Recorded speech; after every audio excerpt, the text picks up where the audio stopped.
여러분 안녕하세요. 기독교와 세계 13주차 수업을 시작하도록 하겠습니다.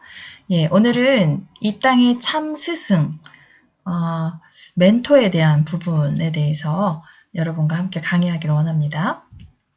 먼저 우리 친구들은 Making Australia Happy 해가지고 행복의 8가지 단계를 여러분 하고 있었죠. 첫 번째로 우리 삶의 목표와 가치 찾기, 추도사를 한번 써보면서 나의 삶의 목표와 가치가 무엇인지 한번 알아보셨고, 또 친절 베풀기 한번 해보셨고요. 명상하기는 안 했지만 강점 찾기 한번 해보셨죠. 오늘 다른 것도 한번 이제 해보실 건데요. 강점과 해결책을 이제 한번 해봤던 그런 참여자들이 토니 같은 경우는 노숙자 무료급식소 봉사 후에 내가 가진 것들과 이룬 것들에 감사하자라는 그런 생각을 했대요. 그리고 스티븐의 최대 강점은 판단력과 개방성이었대요. 그래서 인생에서 정말 중요한 걸 바라보고 좁은 시야에 갇혀 있지 말고 많은 것들을 바라보라는 것을 느꼈고, 리즈도 해결 중심 전략을 활용해서 이제 하나씩, 작은 것부터 하나씩 적극적으로 바뀌었다는 것. 여러분 강점 찾기 했던 이제 소감을 여러분 들어봤더니 찾기 어려웠다. 나 강점 찾기 하는 게 좀 힘들었다 하는 그런 분들도 있으셨고, 강점을 다 찾아봤더니 내가 이렇게 잘하는 게 많은지 이제 깨달았다. 그리고 이렇게 찾아보니까 되게 뿌듯하고 흐뭇했다. 하는 그런 친구들이 있었어요. 다섯 번째 단계는 바로 감사입니다. 감사. 감사의 표현이 어디에서나 긍정적인 효과가 있음을 참여자들도 확인했고요. 많은 사람들이 이 감사를 통해서 행복할 수 있었다는 것이죠. 그리고 이 감사는요, 숙면, 그러니까 깊이 잠을 잘 수 있도록 도와주고 사업도 잘 되게 해준다는 것이에요. 매일 삶의 긍정적인 부분을 찾고 바라보고 감사하는 마음을 가지면 여러분의 행복 지수가 매우 높아진다는 것이에요. 그래서 여러분도 감사한 것을 20가지 이상 한번 찾아보세요. 옆에 노트가 있으시면 감사한 거 지금 막 한번 적어보세요. 그리고 수업이 끝난 후에도 여러분이 감사한 거 20가지 이상을 한번 찾아보시고 그것에 대해서 우리 둥지 친구들하고도 같이 나눠보는 그런 시간을 가지면 좋을 것 같아요.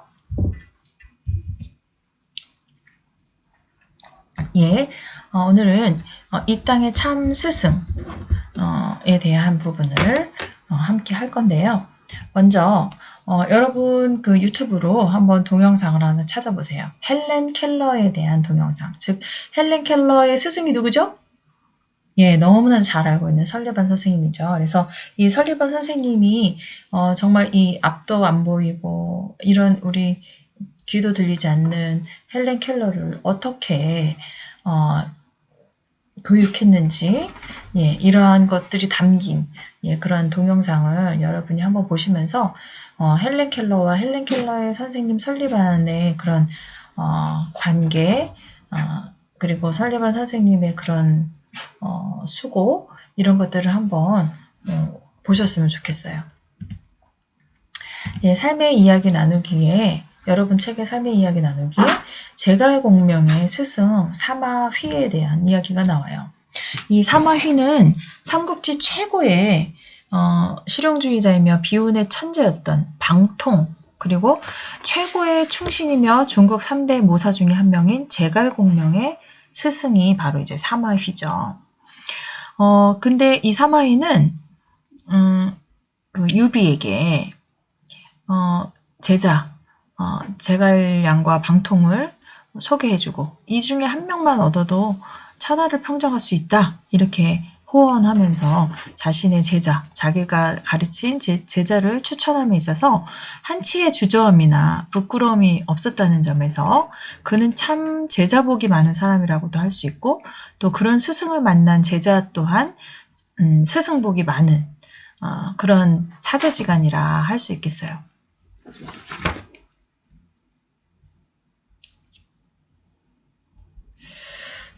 여러분의 삶에서 큰 영향을 준 스승이 있으십니까? 한번 떠올려 보세요. 그 스승이 나에게 준 그 영향은 어떠한 영향입니까? 예, 여러분이 생각하는 이상적인 그런 스승의 모습이 있다면 어떤 모습일까요?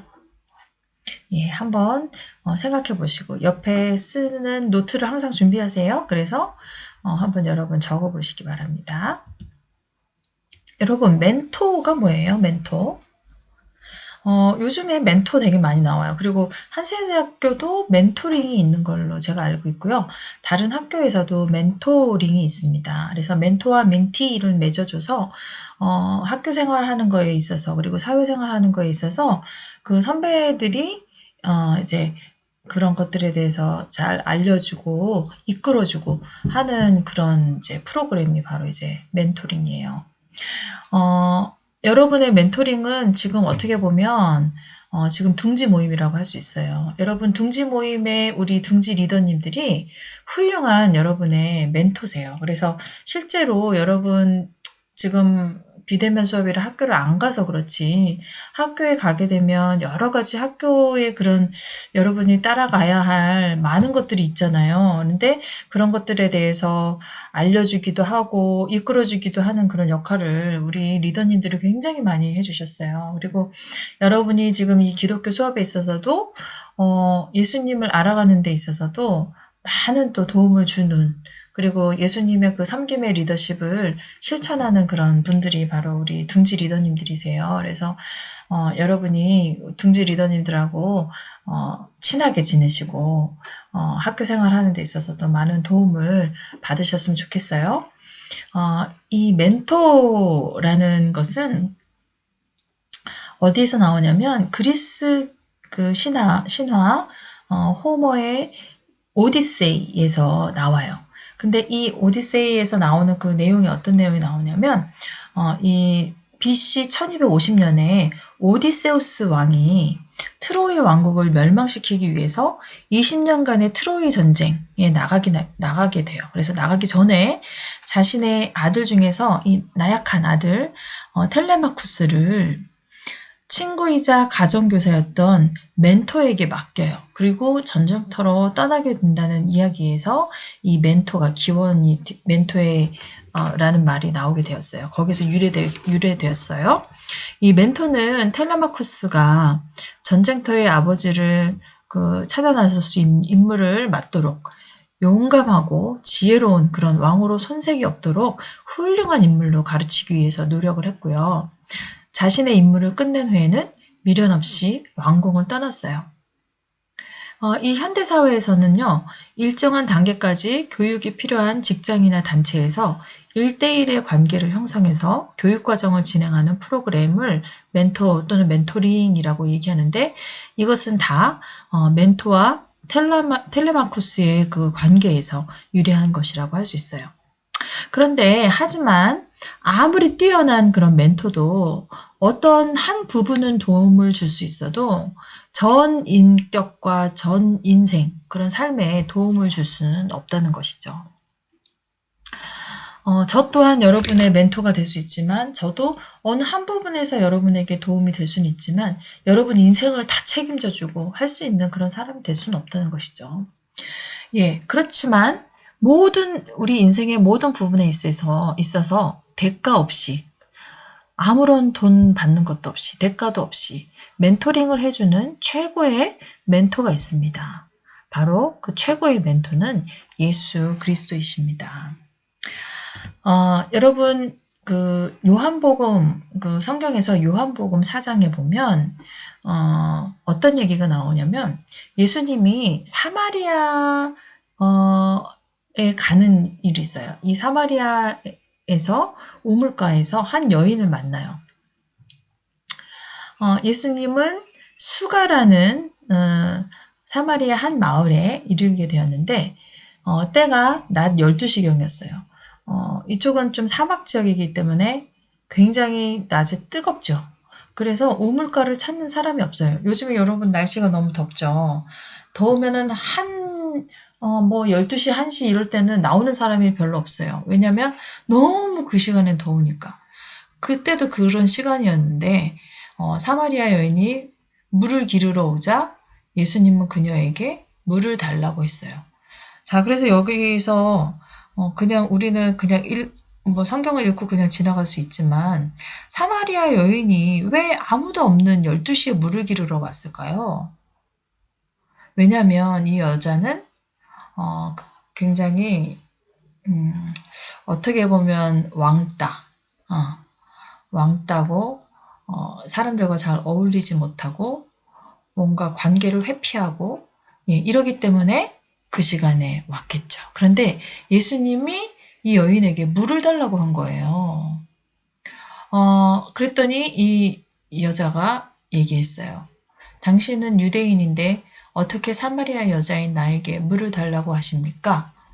이렇게 물어봤는데요. 이건 왜 그러냐면 당시에 유대인은 사마리아인을 굉장히 무시했어요. 유대인은 이제 우리는 선택받은 하나님의 백성이다. 그래서 선민 사상이라고 하는데요.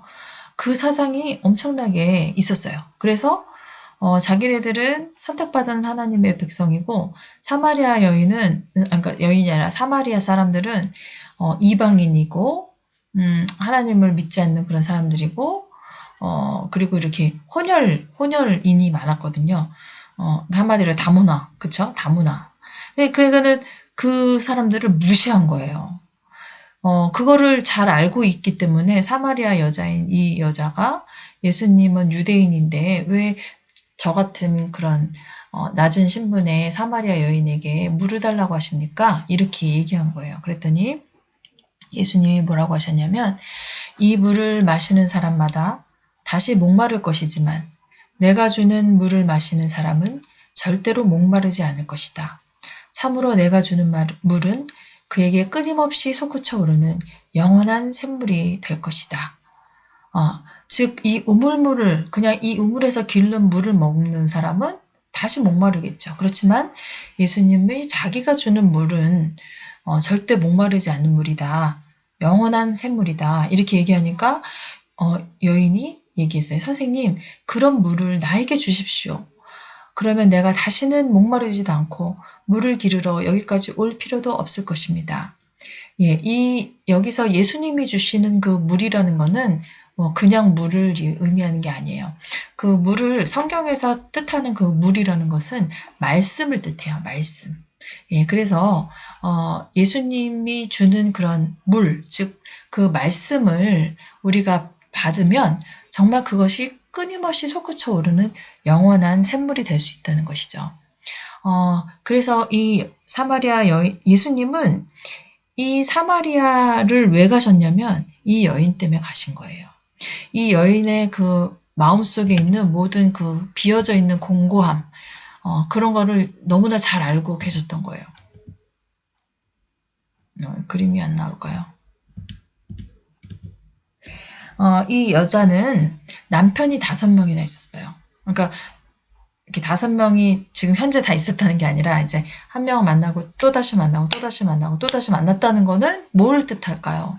행복하지 않은 결혼 생활을 얘기하겠죠. 그리고 관계적으로 굉장히 소외되어 있었었죠.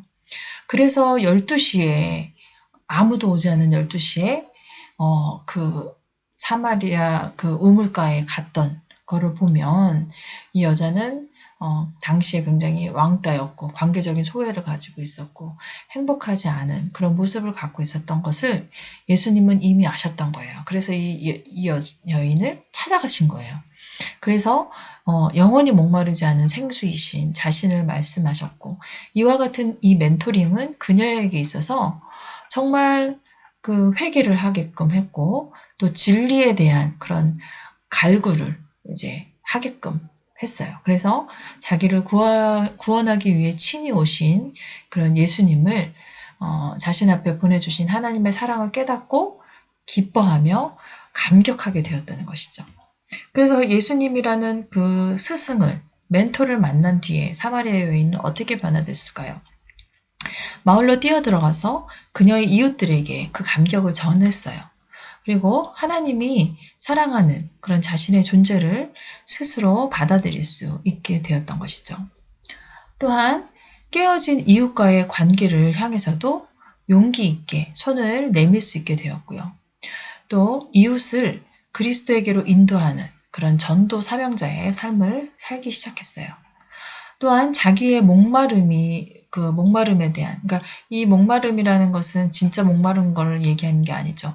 정말 자신이 너무 갈구하는 것, 갈급한 것, 구멍이 뚫린 부분, 결핍된 부분, 이런 것에 대한 유일한 해답은 바로 예수 그리스도를 자신의 멘토, 선생님으로 모시는 그런 삶이라는 것이고, 그 새로운 그런 삶을 살게 될 때, 이 여인의 삶이 회복되어졌다는 것이에요. 스승이신 예수님의 가르침은 어떠한 가르침일까요? 예수님은 권세를 가지고 가르치셨어요. 자, 무엇을 가지고 가르치셨다고요? 권세를 가지고 가르치셨다는 거예요. 예수님의 사역을 크게 세 가지로 얘기하면 선포, 치유, 가르침이었어요. 말씀을 선포하시고, 그리고 말씀을 선포하시면서 마음과 그 정신의 병이 있는 그런 사람들을 치유하셨고, 그리고 천국에 대해서, 하나님의 나라에 대해서 가르치셨어요. 특별히 그 가르침을 듣고 많은 사람들이 그의 가르침에 놀랐다. 이런 표현이 굉장히 성경에 보면 자주 나옵니다. 그래서 실제로 예수 당시에 대부분의 사람들이 예수님을 가장 위대한 선생이라고 불렀어요.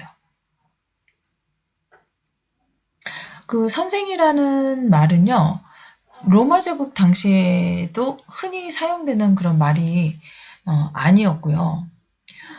복음서 전체를 통해서 볼 때도 그 40번 이상 선생이라는 호칭으로 이렇게 불려졌었는데요.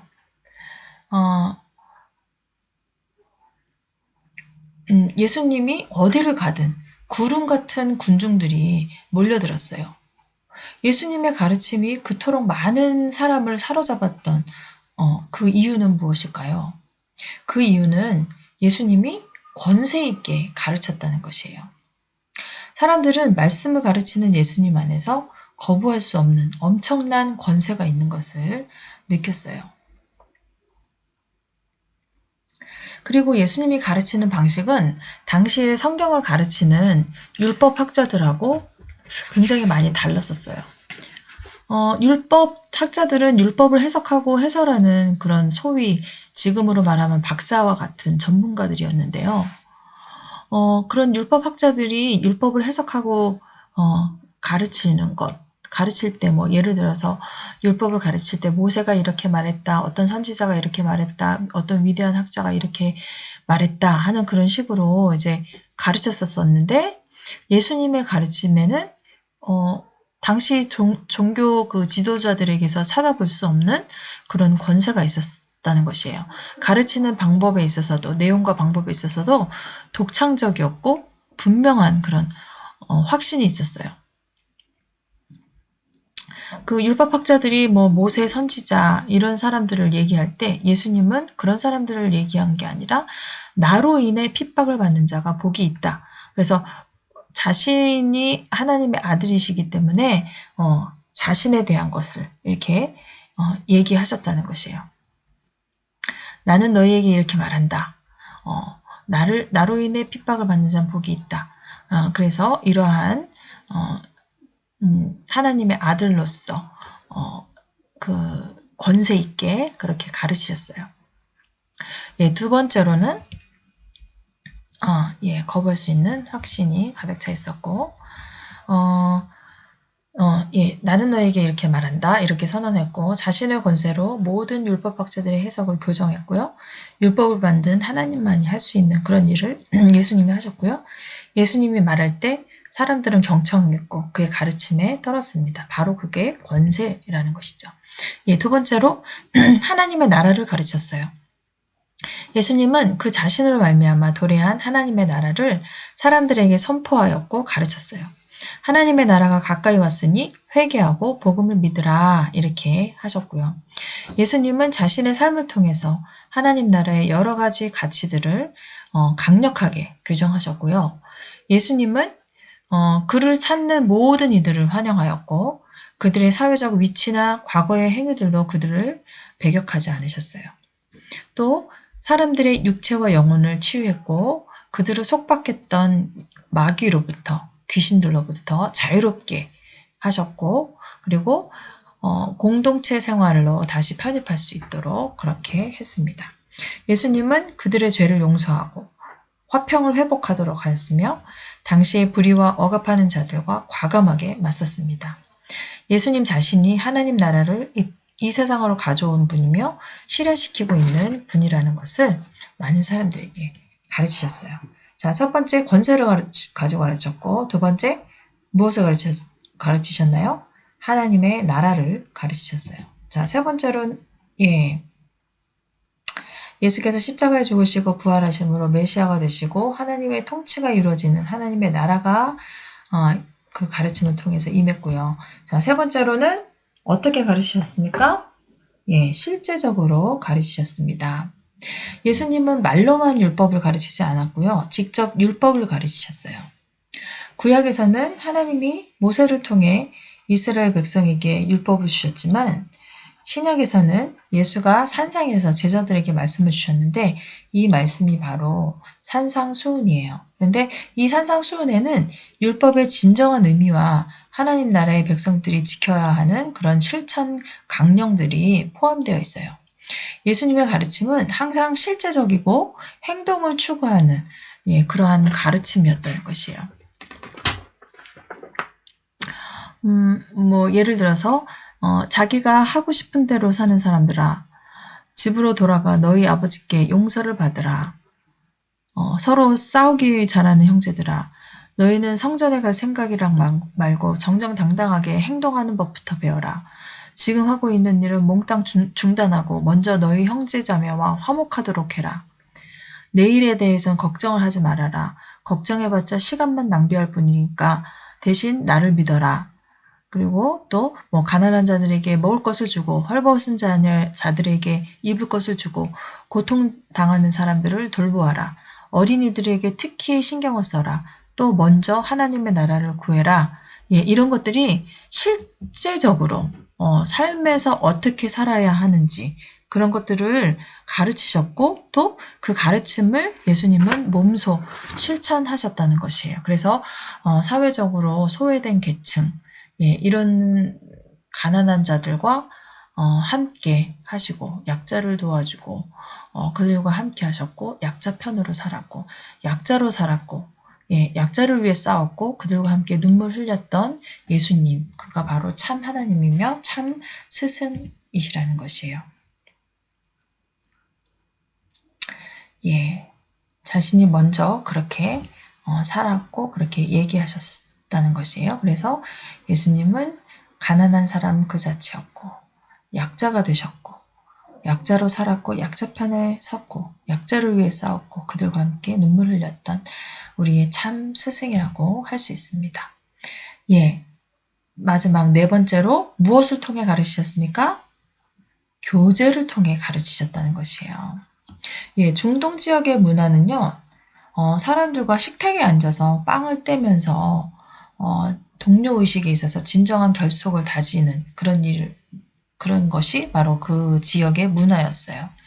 이 행위는 가볍게 행해지는 것이 아니라 동료가 되며 가족이 되는 그런 의식이었어요. 그런데 예수님은요, 여인들, 그 당시에 정말 사람들이 미천하다고 생각하는 그런 사람들, 여인들, 죄인들, 세리, 창녀, 이런 미천한 존재로 취급받던 사람들과 함께 식탁 교제를 나누었어요. 그러니까 사람들은 그것에 대해서 탐탁지 않게 생각했었죠. 사람들은 예수와 함께 하는 그 식탁에서 새로운 공동체 속에서 자기 자신을 발견하였고 만찬에는 하나님 나라의 기쁨이 넘쳤었어요. 그래서 그 당시에 이제 종교 지도자들은 이렇게 죄인들과 함께 동행하고 그들을 가르치고 그들과 교제를 나누는 예수님에 대해서 공개적으로 비난했어요. 그렇지만 예수님은 자기 자신의 잘못이라고 생각하지 않고 그것을 인정하지 않았고요. 오히려 그는 그 기쁨을 보다 흥겹게 즐겼던 그런 사람으로 인식되었고, 그의 예수님은 그 식탁 교제를 천국에서의 충만한 즐거움을 맛보는 그런 시간으로 하였다는 것이에요. 그리고 예수님은 사람을 그러니까 그렇게 차별하지 않았다는 것이에요. 정말 약자 편에 섰고 그 약자를 되게 중요하게 생각했고 그들과 함께 새로운 공동체를 이루고 그 공동체 안에서 그들이 자기 자신에 대해서 하나님의 자녀라는 그러한 그 자존감을 가질 수 있게끔 하는 것이 바로 예수님의 교제를 통한 가르침이었어요. 자, 그러면 여러분 성경에 대해서 여러분 고린도 13장이 사랑의 장이라고 얘기하죠. 고린도전서 13장 사랑장에 대해서 먼저 그것을 보면 그것을 한번 먼저 우리가 읽어보고 그것을 바꿔 쓴 고린도전서 13장, 즉 예수님의 가르침대로 바꿔 쓴 고린도전서 13장, 여러분의 삶에서 어떻게 적용할 수 있는지 그거를 한번 보면서 오늘은 수업을 마치도록 할게요. 네, 첫 번째 성경의 고린도전서 13장을 보면 내가 사람의 방언과 천사의 말을 할지라도 사랑이 없으면 소리나는 구리와 울리는 꽹과리가 되고 내가 예언하는 능력이 있어 모든 비밀과 모든 지식을 알고 또 산을 옮길 만한 모든 믿음이 있을지라도 사랑이 없으면 내가 아무것도 아니요. 내가 내게 있는 모든 것으로 구제하고 또 내 몸을 불사르게 내어줄지라도 사랑이 없으면 내게 아무 유익이 없느니라. 사랑은 오래 참고 사랑은 온유하며 시기하지 아니하며 사랑은 자랑하지 아니하며 교만하지 아니하며 무례히 행하지 아니하며 자기의 유익을 구하지 아니하며 성내지 아니하며 악한 것을 생각하지 아니하며 불의를 기뻐하지 아니하며 진리와 함께 기뻐하고 모든 것을 참으며 모든 것을 믿으며 모든 것을 바라며 모든 것을 견디느니라. 예, 이것을 여러분의 삶 속에 적용해 보면 어떻게 할 수 있을까요? 내가 다른 나라 말을 완전히 익히고 그 나라 사람처럼 얘기할 수 있어도 그들에게 그리스도의 사랑을 익히지 못하면 나는 아무것도 아니요. 내가 졸업증서와 학위증을 받고 모든 현대적 기술을 배웠다 하더라도 주님의 사려 깊은 사랑을 받지 못하면 나는 아무것도 아니요. 내가 다른 종교를 가진 사람과 당당히 싸워 이기고 그들을 조롱할 수 있어도 주님의 호소하는 목소리를 듣지 못하면 나는 아무것도 아니요. 내가 강한 신념과 위대한 이상 그리고 거대한 계획을 가지고 있다 해도 땀 흘리고 피 흘리고 울며 기도하고 애원하는 하나님의 사랑을 갖지 못했다면 나는 아무것도 아니요. 다른 이웃에게 옷과 돈을 준다 하더라도 전도 사업에 몸을 바친다 하더라도 하루하루 번거로움과 전도 사업에 대한 경멸을 참지 못하여 참을성 없고 이기적인 인간이 되어버려서 일상생활의 권리와 여가, 사소한 계획을 포기할 만한 사랑을 갖지 못한다면 나는 아무것도 아니요. 그러면 내게서 미덕이 사라지는 것이라. 내가 모든 아픔과 질병을 치료한다고 하더라도 친절한 주님의 사랑에 굶주려 상처받은 마음과 감정을 가지고 있다면 나는 아무것도 아니요. 내가 어떤 기사를 쓰거나 책을 출판해서 갈채를 받는다고 해도 예수님의 십자가에 못 박히신 뜻을 그의 사랑의 말로 전달할 수 없다면 나는 아무것도 아니라. 예. 이 땅의 참 스승이셨던 그리고 약자의 편에 서셨던 그런 예수님, 여러분이 이 예수님을 여러분의 멘토로 삼으시고 인생에 있어서 예수님을 닮아가는 예수님의 제자로 살아가시기를 바라겠습니다. 예, 여러분 그 둥지 모임에서 이러한 주제 앞에서 우리가 멘토에 대한 부분 했던 것과 토론 주제를 가지고 한번 서로 나누어 주셨으면 좋겠습니다. 예수님의 말씀이 실제로 여러분에게 와 닿은 적이 있으십니까?